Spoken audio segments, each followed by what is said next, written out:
últimos 6 meses, o mercado de commodities teve aí altos e baixos, né? Principalmente após o início do conflito na Ucrânia. De acordo com a Agência das Nações Unidas para a Agricultura e Alimentação, a FAO, a atual recuperação dos preços das commodities agrícolas deve ser temporária. A expectativa é de que após a safra 22-23 as cotações retomem a tendência de queda. Será? Até onde vai o boom de commodities? No Terraço Cast de número 325. A abertura é o trecho de uma reportagem sobre os preços das commodities no canal Rural.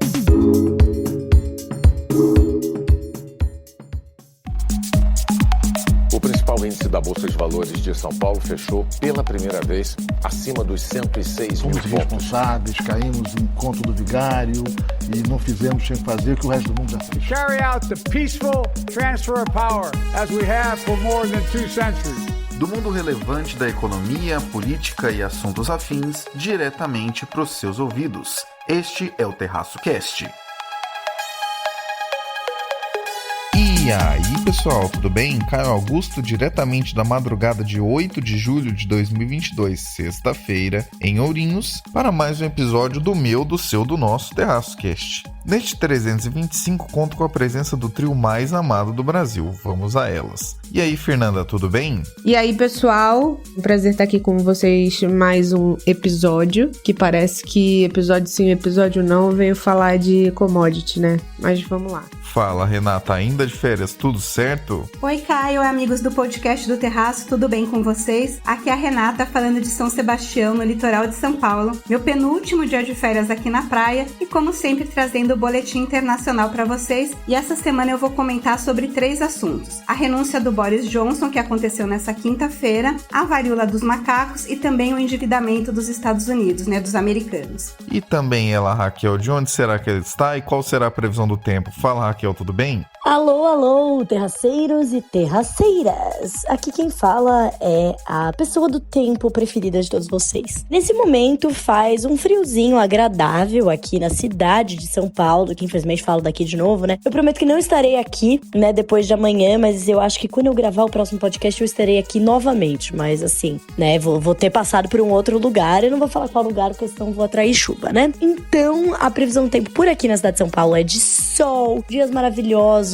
né, pôres do sol, pôr dos sóis, acho que pôr dos sóis, né, vários do pôr do sol, maravilhosos, dia atrás de dia, né, então São Pedro sendo muito legal aqui com os paulistas, com esses dias maravilhosos e esse friozinho agradável para dormir. É muito fácil encontrar o Terraço por aí, só olhar o Linktree que está na descrição deste episódio para encontrar mais da nossa atuação. Lá estão nossos endereços oficiais no YouTube, no Facebook, no LinkedIn, no WhatsApp, no Telegram, no Instagram e no Twitter, além de também informações sobre o nosso MBA em Economia e Investimentos, parênteses, que agora você também já pode se matricular, já está autorizado, corre lá que você vai ficar sabendo mais. E também a nossa equipe está entrando em contato com todo mundo que deixou os dados lá naquele link, então em breve entraremos em contato com você. E também você encontra na Linktree até como você pode comprar uma caneca do Terraço. Confere lá que você vai gostar. Sem mais delongas, vamos para o 325. Fernanda, oferta de alimentos segue restrita, mas os preços das commodities estão caindo. O que está acontecendo? Na terça-feira, os futuros do trigo caíram para níveis de antes da guerra da Rússia contra a Ucrânia. Na Ucrânia, os primeiros dados sobre a colheita do trigo indicam uma queda significativa no rendimento em relação ao ano passado. Mas aí vamos lá, se a disponibilidade de quantidade de alimentos está baixa, por que o preço das commodities vem caindo, né? Se tem pouca disponibilidade de oferta, o preço deveria estar equilibrando isso, né? Então, vamos entender por que os mercados ainda se concentram em algumas notícias especulativas em meio a tantas outras previsões sobre queda na produção global. E aí, bom, o cenário é o seguinte: o celeiro do mundo em guerra, e isso leva naturalmente a previsões de safra mais baixas, porque devido a tudo que a gente acompanhou de hostilidades geopolíticas, acontece também a perda de produção de grãos por conta de incêndios. Eu não sei se vocês repararam, mas a gente está exatamente na metade do ano. E nessa época é quando é publicado um relatório muito esperado pelo mercado, que é o relatório de área plantada dos Estados Unidos, que tradicionalmente é divulgado pelo Departamento de Agricultura dos Estados Unidos no último dia útil de junho. E esse de agora chamou muita atenção do mercado. Nos Estados Unidos aconteceu aquele feriadão prolongado, um fim de semana de 3 dias, por conta do feriado de 4 de julho. E aí, quando o mercado retomou, no dia 5, foi uma loucura. Esse relatório ajudou ainda mais a desconcertar o mercado, porque mostrou um corte significativo na área a ser semeada com soja em relação ao próprio relatório que foi levantado de intenções de plantio, que foi divulgado em março. Enquanto o relatório de março apontava para uma área maior de soja, sendo a maior área da história dos Estados Unidos, pela primeira vez superaria até mesmo a área de milho, o relatório agora de junho trouxe uma outra realidade. Embora, sim, realmente o mercado já esperasse um corte na estimativa, o corte foi muito grande. Além disso, enquanto em março o número apontava para uma área recorde, o novo número de agora de junho apontou para só a terceira maior área dos Estados Unidos. E então a gente tem as interrupções na produção e na distribuição de bens da Ucrânia e da Rússia,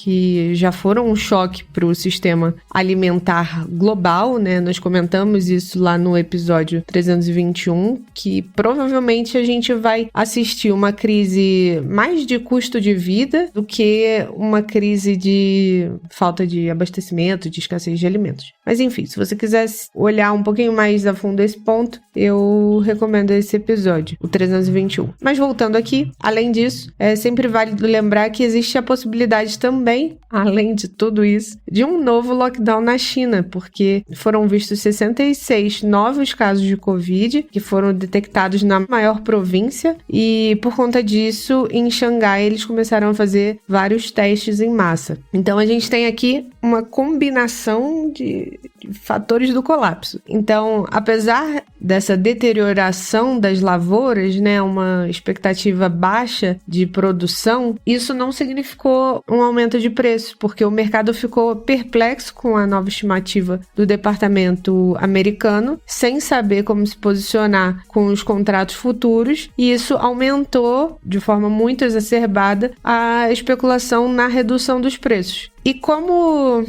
quem semeia vento colhe tempestade, eu sempre com os ditados aqui bem pertinentes, com a antecipação de recessão, os preços do petróleo, dos grãos, das oleaginosas caíram muito fortemente. Naturalmente, essa agitação deve se acomodar nos próximos dias, porque pensando pelo lado dos fundamentos e menos pelo calor da emoção, o mercado deve se apoiar no menor potencial de produção da nova safra norte-americana em função dessa área menor, né, que foi divulgada. De qualquer forma, o clima, a partir de agora, deve continuar sendo um fator chave determinante, porque de agora até mais ou menos ali outubro são tipicamente os meses mais movimentados para os agricultores. Por isso, provavelmente esse é um assunto que a gente deve voltar ainda esse ano. Para além de aspectos especulativos de curto prazo, 3 pontos fazem muita diferença e balançam esse mercado globalmente. Em primeiro lugar, os fertilizantes russos não tiveram o mesmo boicote que vários outros itens. Então aquele temor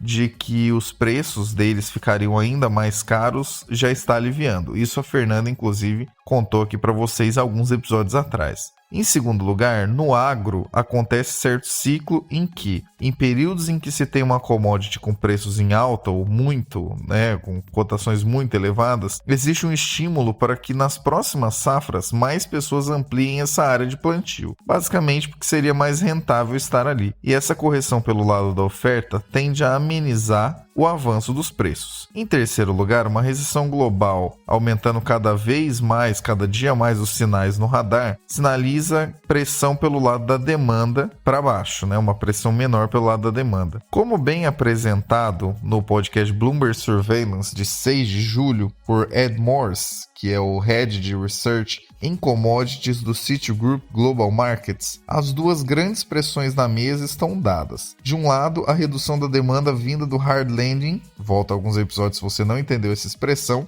nas economias desenvolvidas, e por outro lado, uma demanda que vem aumentando pelo lado dos emergentes. Com a oferta apertada como está, a demanda dará o preço de muitas commodities de maneira bastante direta nesses próximos tempos, bem mais do que a própria oferta.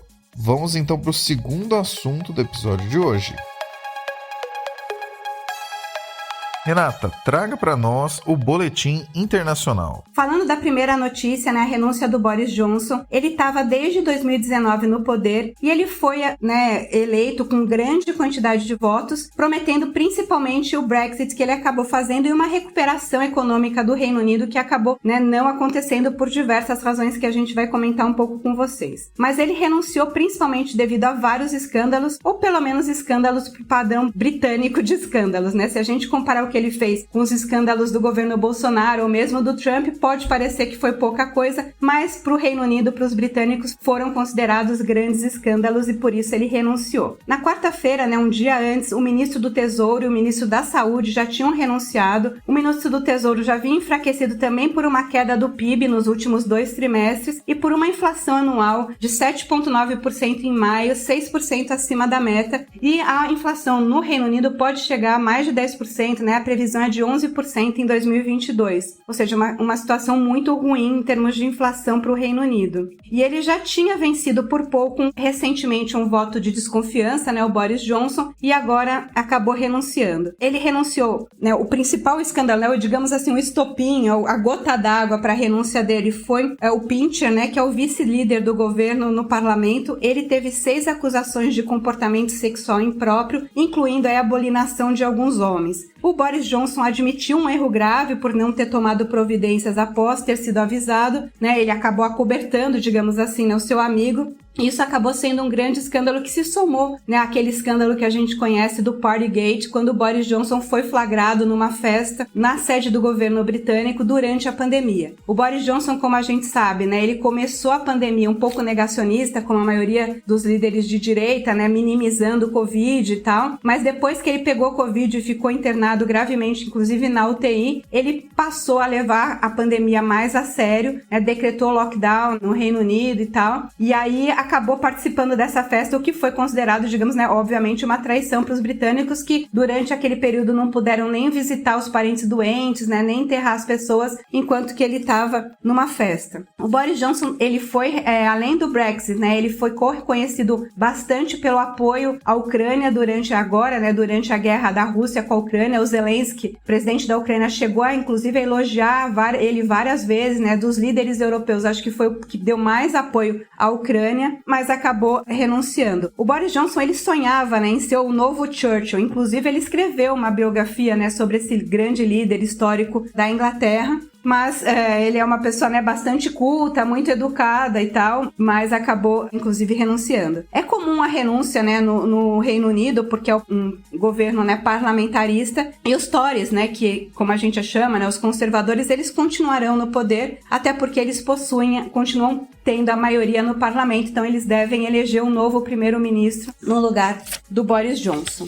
Mudando de assunto e falando da varíola dos macacos, né, a gente já tem mais de 6 mil casos confirmados no mundo em 58 países. No Brasil já são mais de 140 casos, a maioria em homens que fazem sexo com homens, né, tanto homens homossexuais quanto bissexuais. É importante a gente tomar cuidado com isso, porque pode levar, né, uma série de preconceitos, como teve, né, no caso quando começou a epidemia de HIV e AIDS, né, teve muito preconceito com relação aos homossexuais, e no caso da varíola isso pode acontecer também, por isso que a gente precisa tomar cuidado. A varíola dos macacos é uma doença viral, assim como o Covid, mas diferentemente do Covid, Covid, que é transmitido principalmente pelo ar, a varíola ela é transmitida por fluidos contaminados. A OMS pode declarar uma emergência mundial. Na última reunião da OMS, no final de junho, a varíola dos macacos ainda não tinha atingido, né, os critérios para ser uma emergência mundial, mas o vírus continua se espalhando, né, continua aumentando a contaminação no mundo inteiro. Então essa emergência mundial deve ser decretada também nos próximos dias. Falando agora do último assunto, né, que é a dívida dos americanos,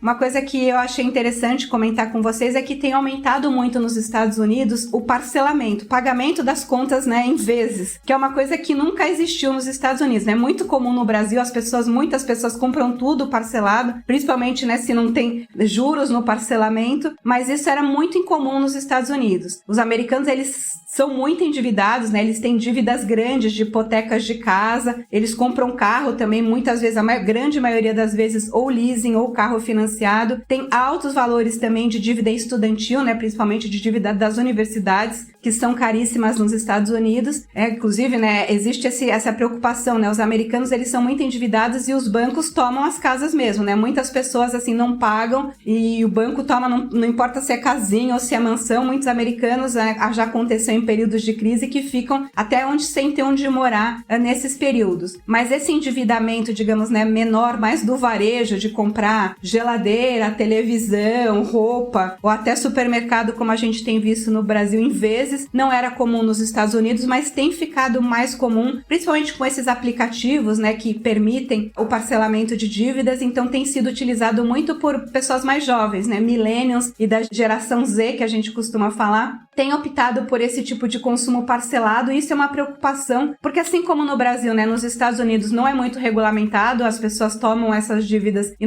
é muito difícil você mensurar o risco e o quanto que esse endividamento é importante, mas as estimativas dizem que os americanos podem ter aí mais de 100 bilhões de dólares anuais em dívidas de parcelamento. Então, isso é uma nova preocupação, né? Além da dívida, né, de casa, de carro e estudantil, agora os americanos também estão se endividando no varejo. Isso é mais um sintoma de crise e também pode ser mais uma função aí de pressão inflacionária, né? Quando tem mais crédito, as pessoas acabam conseguindo comprar mais e a inflação também aumenta com isso. Então é importante a gente ficar de olho também agora nessa questão, né? O quanto os americanos estão se endividando aí, não só no cartão de crédito, mas comprando seus produtos em muitas vezes. Semana movimentada no cenário internacional. Antes mesmo de comentar brevemente os assuntos trazidos pela Renata, aconteceu nas últimas horas, pouco antes dessa ancoragem começar, um atentado contra o ex-primeiro-ministro do Japão, Shinzo Abe. As notícias até agora são um pouco divergentes entre si, mas de acordo com a agência France Press, infelizmente o ex-primeiro-ministro Shinzo Abe não resistiu ao atentado, foi baleado e faleceu. Em todo caso, estamos dando essa notícia agora porque ela acabou de acontecer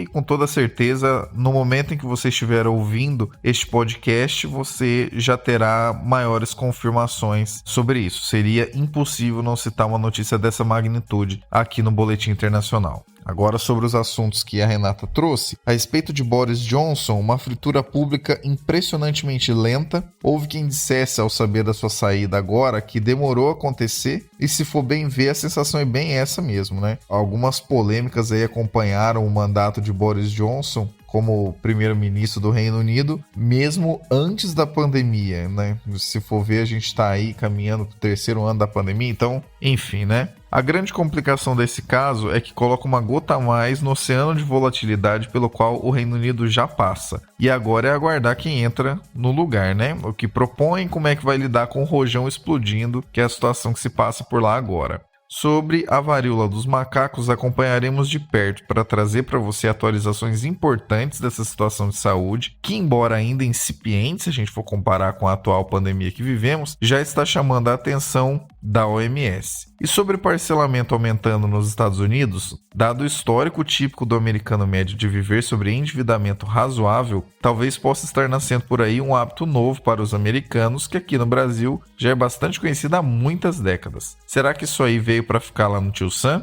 Vamos então para o terceiro e último assunto do episódio de hoje.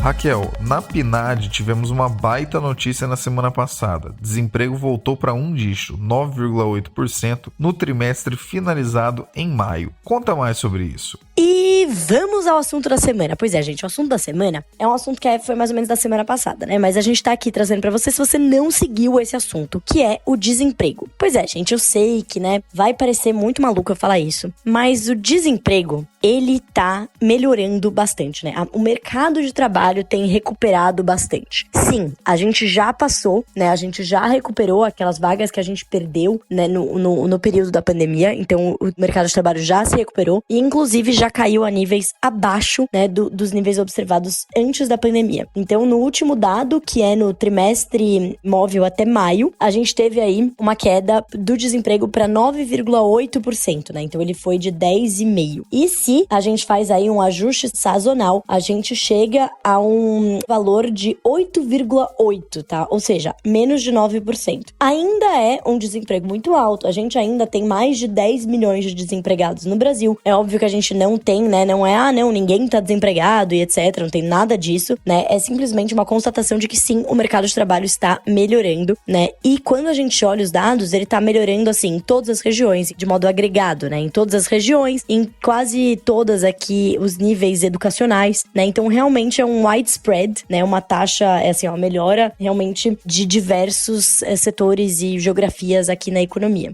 Quando a gente olha em termos, aí tem algumas perguntas, né? Poxa, mas então, na verdade, é porque os novos empregos, eles são todos empregos informais. De fato, a gente teve aí uma, né, quando a gente compara a criação de empregos formais e informais, né, com carteira assinada, sem carteira assinada, a gente tem, apesar de os números do CAGED, né, que é a pesquisa que olha só os postos formais, eles mostrarem uma criação de emprego bastante forte, a gente vê, sim, os trabalhadores ocupados sem carteira crescendo mais do que aqueles com carteira. Porém, isso não tô dizendo que é uma situação boa, tá, gente? Pelo amor de Deus, eu tô dizendo que, assim, não é uma situação diferente do que a gente via antes da pandemia, né, do que a gente via alguns anos atrás. Então, a taxa de informalidade em relação, né, a taxa de formalidade, ela não ficou muito diferente. Então, quando a gente olha em fevereiro de 2020, a gente tinha 4,3 milhões de pessoas empregadas aí em empregos sem carteira assinada, né? O que equivale a uma taxa de informalidade da economia de 42,5%. Aí, quando a gente olha nos dados de agora, quantas pessoas a gente tem aqui em empregos informais? 41,2 milhões. Sim, é 1 milhão de pessoas a mais, só que assim, né, a gente sabe que o Brasil é um país bem grande, então é uma ligeira, a gente pode chamar assim de uma ligeira elevação. Então ela subiu de 42,5% em fevereiro de 2020 para 42,8%. Então não é uma situação que mudou muito. Novamente, não quer dizer que a gente tá bem, mas é só uma constatação que realmente o mercado de trabalho ele vem melhorando, né? E ele vem melhorando por uma série de motivos. O principal deles é, de fato, a retomada da economia, né? Então a gente vê uma normalização da economia. A gente não pode esquecer, gente, que 70% da economia brasileira é serviços. E o setor que mais emprega na economia brasileira é o setor de serviços. E também foi o setor que mais sofreu durante a pandemia. Então, enquanto a gente ainda tinha restrições de mobilidade em andamento, né, vigentes, a gente ainda tinha serviços que não tinham retomado. É só a gente pensar em grandes serviços, grandes eventos, shows, né, festas. Só a gente pensar a quantidade de casamento, gente. Eu tenho certeza que você, ouvinte do Terraço, tem 1 milhão de eventos sociais nesse ano, né? Por quê? Porque apesar de estar numa situação complicada, a inflação tá alta, as pessoas, as famílias estarem ali apertadas de dinheiro, todo mundo tá aguardando, todo mundo que pode, todo mundo que tem esse desejo, tá aguardando ali um pouquinho pra fazer aquele evento social que ficou represado nos últimos 2 anos. Tem muita coisa que tá sendo retomada, né, de serviços. Então, esse setor ainda tá colhendo os frutos da reabertura da economia. Então, tem muita gente sendo contratada, né, principalmente no setor de serviços. E, além do mais, a gente tem, né, uma sequência de estímulos fiscais dados pelo governo, né? Então, a gente teve ali a antecipação do 13º, benefícios para aposentados. Aí, a gente teve liberação do FGTS. Não nessa ordem, a liberação começou antes. Aí, agora, a gente tem um anúncio aí de aumento do Auxílio Brasil, bolsa para os caminhoneiros, vale gás aumentado. Tudo isso, gente, é estímulo, é dinheiro na veia da economia. Isso aumenta a renda disponível das famílias, que acabam gastando mais, né? O consumo privado aí, ele aumenta. E, obviamente, isso puxa também o mercado de trabalho. Então, a gente tem, gente, realmente uma melhora no mercado de trabalho. Mas aí, um detalhe importante aqui, tá? A força de trabalho.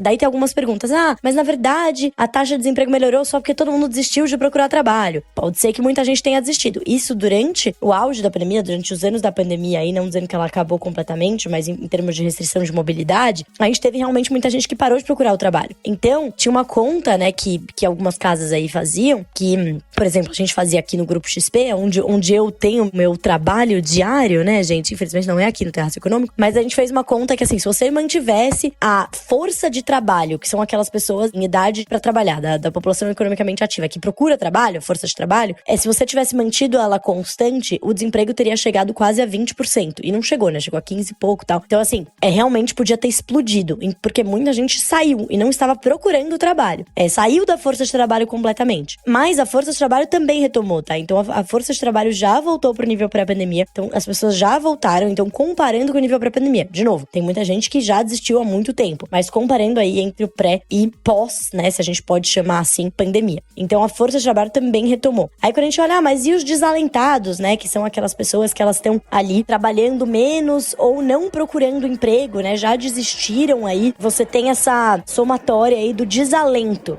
né? Então, justamente esse número aí do desalento, a gente vê, poxa, será que isso aumentou, né? Essas pessoas que saíram da força de trabalho, enfim, como eu falei, a força de trabalho já retomou, né, o patamar pré-pandemia, e quando você olha para os desalentados, esse número também caiu, tá? Então, dos dados aí inclusive abri aqui a PNAD de abril, que não foi a última, os números que eu passei são da PNAD de maio, mas olhando para esse número de desalentados, né, olhando para a PNAD de abril, a gente teve aí um recuo de 5,1% para 3,7% entre abril do ano passado e abril desse ano, tá? Então, assim, de fato, o desalento, ele é hoje, né, o menor contingente desde setembro de 2017. Então, desalentados aí também caindo. É lógico, gente, que, né, novamente, não é que a gente tá num patamar maravilhoso, mas só trazendo um contexto de que sim, é verdade, o mercado de trabalho está retomando. Mas por que dá a impressão, às vezes, que não tá, né? Muitas vezes é porque, assim, tem alguns motivos, né? Tem a sensação de muita incerteza na economia, então isso dá realmente a sensação de que tem um desemprego maior, tal. Isso é uma medida mais subjetiva, quando você olha pra confiança do consumidor, etc. Mas da maneira mais, assim, olhando mais no cru do número, é porque muitos desses trabalhos, é porque basicamente a renda não tem aumentado tanto proporcionalmente. Por quê? Primeiro, muitos desses trabalhos, né, estão sendo trabalhos de menor qualificação e que estão tendo menor salário inicial do que tinha ali registrado no pré-pandemia, né? Então, realmente, os salários oferecidos estão, em média, menores. E, ao mesmo tempo, gente, a inflação tá corroendo o poder de compra das famílias, né? Então,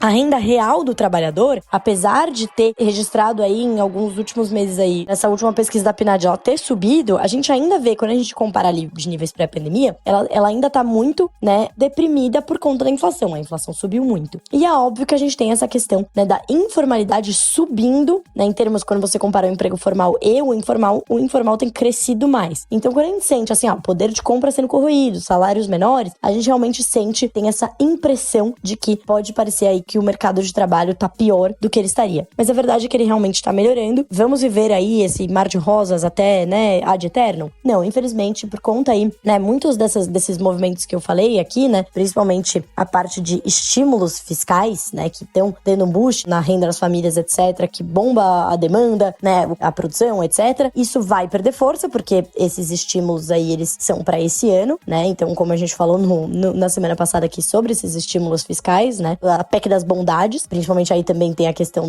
da liberação do FGTS, né, essa antecipação, isso não pode acontecer todo ano, e também tem a própria política monetária, né, então os nossos juros subindo, a gente sabe que demora um tempo pra gente sentir esse efeito, já vamos, né, começamos a sentir agora, o crédito ficando um pouco mais caro, né, então provavelmente aí em breve as concessões de crédito vão começar a cair, a economia vai começar a perder força, né, e a gente tem também uma desaceleração das commodities que deve, né, desaquecer um pouco parte da nossa atividade econômica aqui, a gente sabe que não é só a extração de commodities, tem toda uma cadeia, né, ligada ali, serviços e etc, então vai ter uma perda de fôlego bem importante aí a partir do ano que vem, e o desemprego deve subir um pouquinho novamente. E aí, obviamente, né, pensar, bom, como é que a gente resolve esse problema de desemprego mais estrutural? A gente precisa investir em produtividade, em educação, em melhora do ambiente de negócios, né, para melhorar, para qualificar a nossa mão de obra, e aí não chegar em momentos em que a nossa taxa neutra de desemprego, desemprego, né, aquela que não empurra a inflação, ela é muito mais alta que, por exemplo, nos Estados Unidos. Por quê? Porque o nosso trabalhador aqui é muito menos qualificado. Então chega um momento que tem muita gente procurando emprego, mas os empregos que estão abertos, as pessoas não encontram trabalhadores qualificados o suficiente, né? Então você atinge essa taxa neutra, que é a taxa que não empurra a inflação, né? Que seria aquela taxa, quando tá abaixo disso, né? O trabalhador, ele tem, vamos dizer assim, grosso modo, né? Tem muito emprego para escolher, ele consegue ter um leverage ali maior, um poder de barganha maior para subir o seu salário, e aí começa a pressionar a inflação. Mas esse patamar neutro é muito maior aqui no Brasil do que nos Estados Unidos, né? E outros países desenvolvidos, muito por conta da qualificação da nossa mão de obra, né? E até, enfim, ambiente de negócios e a rigidez do nosso mercado de trabalho. É difícil dizer, tá? Grandes, assim, especialistas em mercado de trabalho dizem que há sinais de que a reforma trabalhista contribuiu para essa melhora no mercado de trabalho, justamente por conta da abertura, né, do crescimento robusto das vagas no setor formal, apesar do informal estar crescendo mais, mas essa tem sido aí uma tendência dos últimos anos, mas que tem melhorado, né, proporcionalmente a questão dos postos formais. Só que ainda é cedo, né? Ainda não tem trabalhos que usem dados aí com tempo suficiente para provar que tem uma relação de causalidade entre uma coisa e outra. Mas muitos especialistas aí apontam realmente para essa relação. A melhora no mercado de trabalho, a queda na taxa de desemprego e a flexibilidade permitida pela reforma trabalhista. Mas, obviamente, ainda teremos que aguardar mais dados. Queda no desemprego é uma notícia muito positiva e que merece ser celebrada. Na prática, ele significa mais dinheiro circulando na economia de maneira cíclica. Caso você não tenha parado para pensar sobre isso, vale relembrar uma diferença importante na economia, que é a que existe entre fluxos e estoques. Quando o governo libera recursos como o do FGTS, por exemplo, quem tem esse dinheiro parado em estoque pode pegar e coloca para girar na economia, seja pagando uma dívida ou mesmo consumindo. Agora, quando a pessoa está empregada, ela passa a ter um dinheiro todos os meses, um fluxo de recursos. Ainda temos um nível alto de desemprego e essa situação bastante triste é presente em milhões de famílias. Isso sem falar na informalidade alta, que também preocupa, além da própria massa salarial ainda complicada, né? E ainda em recuperação, já que muitas pessoas têm sido contratadas agora por menores salários do que antes da pandemia. E unindo a tudo isso, aspectos conjunturais de desaceleração econômica tanto aqui quanto lá fora podem prejudicar as coisas. Entretanto, reforçamos, queda no desemprego é sempre uma baita notícia boa que vale ganhar destaque. Que siga nessa trajetória de queda e que cada vez menos famílias passem por essa situação. Que seja daqui para baixo essa taxa de desemprego.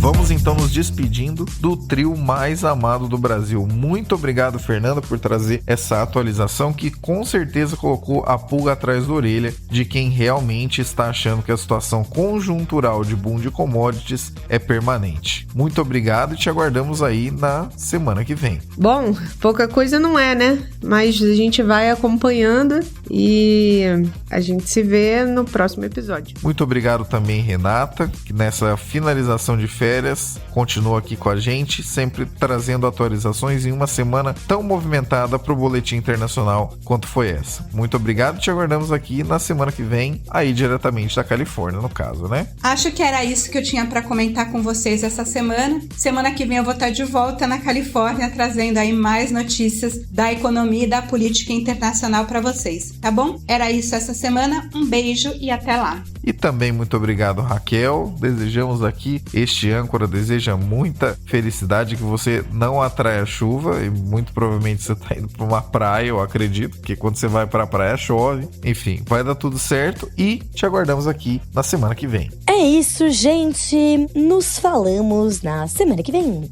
Gostou desse episódio ou do podcast? Compartilha com alguém e traz mais gente para ouvir. Nosso acompanhamento sério e comprometido de cenários feito há anos em uma curadoria semanal para você fica cada vez mais motivado conforme a audiência se torna cada vez mais qualificada. Conteúdo não falta por aqui. Fica com a gente que você vai gostar. Abraços digitais pelas ondas sonoras. Proseamos mais no próximo episódio.